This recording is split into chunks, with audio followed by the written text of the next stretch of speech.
हवाईजहाजको यात्रा सबैभन्दा सुरक्षित अनि भरपर्दो हुन्छ। मानिसहरू छोटो समयमा एक ठाउँदेखि अर्को ठाउँमा सहज रूपमा पुग्न सक्छन्। हवाईजहाजलाई अङ्ग्रेजी भाषामा एरोप्लेन भनिन्छ। एरोप्लेन ग्रीक शब्द हो जसको अर्थ हावामा उड्ने एक वा बढी इन्जिन भएको मानव निर्मित साधन भन्ने हुन्छ। हवाईजहाजको यात्रा जतिसुकै सुरक्षित अनि भरपर्दो भए तापनि कहिलेकाहीँ यस्ता घटनाहरू हवाईजहाजसँग हुन पुग्छन् जुन घटनाहरू सदैव स्मरणीय रहन्छन्। साथीहरू, यिनै विभिन्न घटनाहरूमध्ये एक घटना हो जस अन्तर्गत सफल रूपमा उडेको हवाईजहाज केही समय उडेर हावामै अचानक गायब भएको थियो। हो साथीहरू, म कुरा गर्दैछु सेन्टियागो फ्लाइट नम्बर 513 को बारेमा। साथीहरू, यो घटनाभित्र प्रवेश गर्नुभन्दा अगाडि तपाईहरूले एटीसी अनि रडार सिस्टमको बारेमा बुझ्नुपर्ने हुन्छ।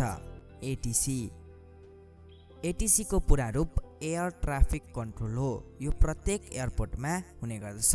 यो एउटा यस्तो सेवा हो जसलाई जमिनबाट सञ्चालन गरिने गरिन्छ।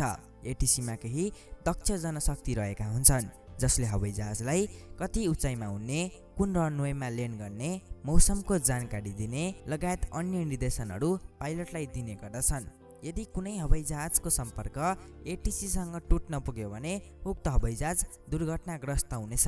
त्यसैले साधारण शब्दमा भन्ने हो भने हवाईजहाजको आँखा नै एटीसी हो। जति हवाईजहाज उडाउन पाइलटको भूमिका हुन्छ त्यति नै जमिनबाट निर्देशन दिने एटीसीको पनि हुन्छ। रडार सिस्टम एउटा मानवले निर्माण गरेको उपकरण हो। यो प्रत्येक एयरपोर्टमा हुने गर्दछ। यसको मुख्य काम भनेको कुनै पनि वस्तुको सही लोकेसन देखाउनुहुन्छ। यसको प्रयोगले मुख्यतया हवाईजहाज अनि पानी जहाजको लोकेसन पत्ता लगाउन सकिन्छ। साथीहरू, अब यसले काम गर्ने तरिकालाई पनि बुझौँ। जुन चित्रलाई तपाईहरूले स्क्रिनमा देखिराख्नु भएको छ त्यस चित्रलाई रडार एन्टिना भनिन्छ। यसले तरङ्गलाई पठाउने कार्य गर्दछ। यी तरङ्गलाई इलेक्ट्रोम्याग्नेटिक तरङ्ग पनि भन्ने गरिन्छ। जब यी तरङ्गलाई रडार एन्टिनाले छोड्छ तब यी तरङ्गहरू तेज गतिमा एरोप्लेन वा जहाजमा ठोकिन्छन् र यी तरङ्गहरू ठोकिएर फेरि एन्टिनातर्फ फर्किन्छन्। यसरी फर्किएका यी तरङ्गलाई रडार एन्टिनाले डिटेक्ट गर्छ अनि कम्प्युटरहरूमा देखाउने कार्य गर्दछ। साथीहरू, यो काम यति छिटो हुन्छ कि यो पुरै प्रक्रिया सम्पन्न हुनलाई 1 सेकेन्ड भन्दा पनि कम समय लाग्ने गर्दछ। साथीहरू, यदि तपाईहरूले एटीसी अनि रडार सिस्टमको बारेमा बुझ्नुभयो भने विषयवस्तुतर्फ प्रवेश गरौँ। यो हो सेन्टियागो फ्लाइट नम्बर 513 जुन वेस्ट जर्मनीको एचेन इन्टरनेसनल एयरपोर्टमा उडानको लागि तयार भइरहेको छ। यो दिन पनि अरू दिन जस्तै सामान्य किसिमको थियो। हवाईजहाजहरू उडान र अवतरण गरिरहेका थिए। यता सेन्टियागो फ्लाइट नम्बर 513 पनि आफ्नो उडानको लागि तयार भइरहेको थियो। 88 जना यात्री र 4 जना क्रू मेम्बर गरी 92 जना मानिसहरूलाई लिएर 4 सेप्टेम्बर 1954 को दिन यो प्लेनले उडान भर्यो।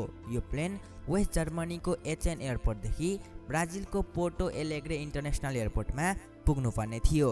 यो यात्रा करिब 18 घण्टाको थियो।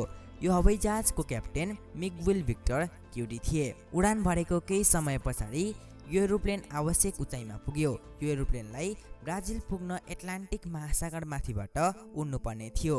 साथीहरू, तपाईहरूलाई एटलान्टिक महासागरको बारेमा थाहा नहुन सक्छ। अब यसको बारेमा छोटो चर्चा गरौँ।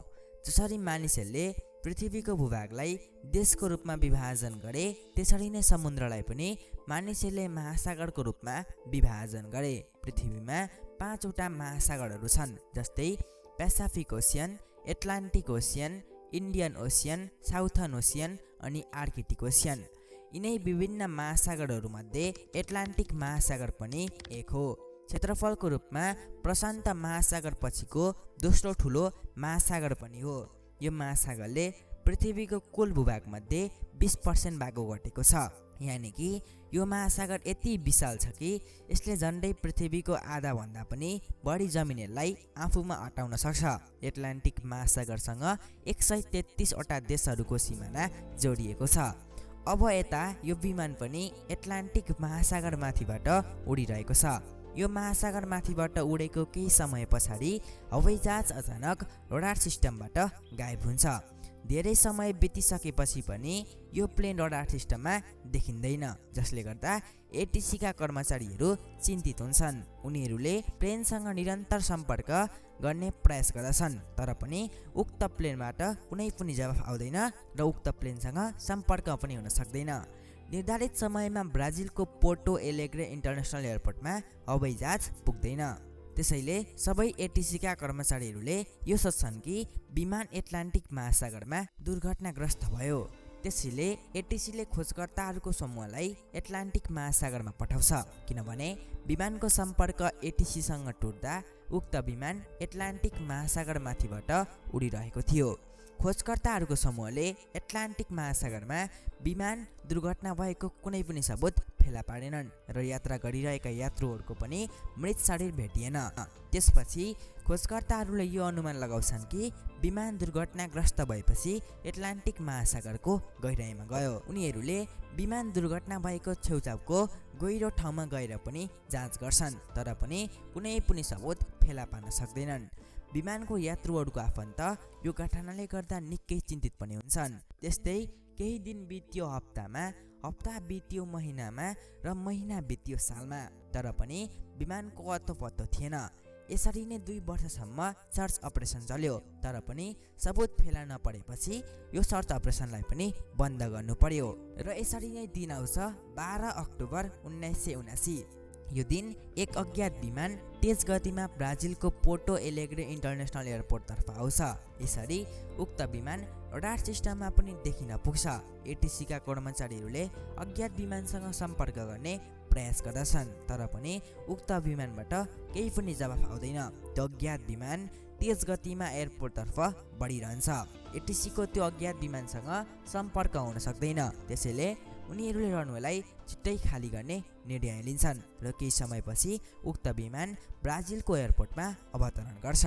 विमान रोकिएपछि एटिसीका कर्मचारीहरूले देखेको दृश्यले गर्दा उनीहरू छक्क पर्छन्, किनभने त्यो विमान त्यही सेन्टियागो एयरलाइन्सको थियो जुन एयरलाइन्स सन् 1956मा बन्द भएको थियो। यानि कि सेन्टियागो फ्लाइट नम्बर 513 गायब भएको 2 वर्ष पछाडि उनीहरूमा यो प्रश्न आइरहेको थियो कि आखिर 33 वर्ष अगाडि बन्द भएको एयरलाइन्सको विमान कसरी अवतरण गर्न सक्छ। केही कर्मचारीहरू विमानको भित्र जान्छन्। विमानभित्रको अवस्था देखेर उनीहरू आत्तिन पुग्छन्। उक्त विमान पुरै मानिसहरूको हड्डीले भरिएको थियो।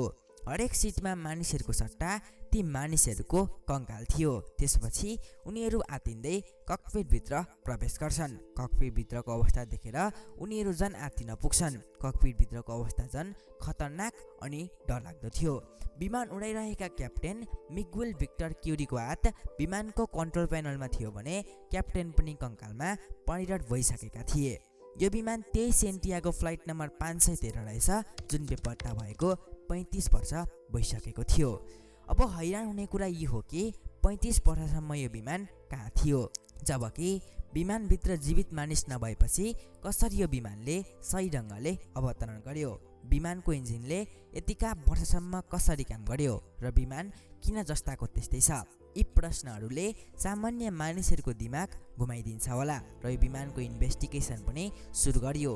विभिन्न प्रकारका सिद्धान्तहरू बाहिर आउन थाले। सबैभन्दा पहिलो सिद्धान्त यो थियो कि विमानले एटलान्टिक महासागरमा हुँदा समय यात्रा गर्यो। यसरी समय यात्रा गर्दा रेडिएसनको कारणले विमानको यात्रु अनि पाइलट कङ्कालमा परिणत भए। दोस्रो सिद्धान्त अनुसार उनीहरू कुनै एलियनको शिकार भए र तेस्रो सिद्धान्त अनुसार यो मानिसहरूको साजिस हो। तर यो सबै थ्योरी अर्थात् सिद्धान्त मात्रै हो। यी सबै सिद्धान्तहरू गलत पनि हुन सक्छन्, किनभने यी सिद्धान्तहरूको भरपर्दो सबुत थिएन। आखिर यो विमानसँग के भएको थियो, यो प्रश्न अहिले पनि प्रश्नमा नै सीमित भएको छ। ब्राजिलको सरकारले यो घटनालाई गोप्य राख्ने धेरै प्रयास गर्यो, तर पनि सन् 1979मा फेमस पत्रकार इन्विन फिसरले यो घटनालाई पहिलोपटक पत्रिकामा पब्लिस गरे। त्यसपछि यो घटनाको बारेमा मानिसहरूले थाहा पाए। मानिसहरूले यो घटनालाई 2 खण्डमा विभाजन गरे। कसैले यो घटनालाई सत्य मान्थे भने कसैले यो घटनालाई झुटो र पब्लिसिटीको लागि मात्र हो भनेर आरोप लगाउने गर्थे। साथीहरू, तपाईँलाई के लाग्छ कमेन्ट गर्नुहोला। आजको भिडियो राम्रो लाग्यो भने लाइक गर्नुहोला, नराम्रो लाग्यो भने डिसलाइक गर्नुहोला। दुवै केसमा हाम्रो युट्युब च्यानललाई सब्स्क्राइब गरेर छेउमा रहेको बेल दबाउन नभुल्नुहोला, किनभने यो युट्युब च्यानलबाट तपाईहरुलाई यस्तै जानकारीमूलक भिडियोहरू आउनेछ। साथीहरू, आजको लागि यति नै, धन्यवाद।